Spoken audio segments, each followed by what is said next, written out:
اور تم ان کو جو قبروں میں ہیں سنا نہیں سکتے، تو تم مردوں کو بات نہیں سنا سکتے، اور نہ بہروں کو جب وہ پیٹ پھیر کر لوٹ جائیں آواز سنا سکتے ہو۔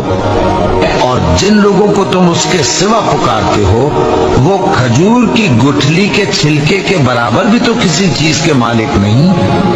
اگر تم ان جھوٹے معبودوں کو پکارو تو وہ تمہاری پکار نہ سنیں، اور اگر سن بھی لے تو تمہاری بات کو قبول نہ کر سکیں، اور قیامت کے روز تمہارے ہر شخص اپنے کرتوتوں کے باعث گرفتار ہوگا، مگر داہنی طرف والے نیک لوگ جنتوں میں ہوں گے اور پوچھتے ہوں گے، یعنی آگ میں جلنے والے گناہگاروں سے کہ تم دوزخ میں کیوں پڑے؟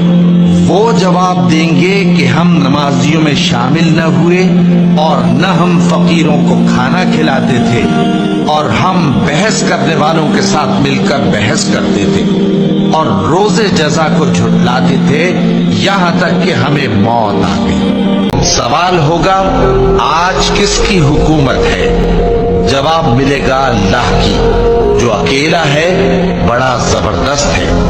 آج کے دن ہر شخص کو اس کے اعمال کا بدلہ دیا جائے گا۔ آج کسی کے حق میں بے انصافی نہیں ہوگی، بے شک اللہ جلد حساب لینے والا ہے۔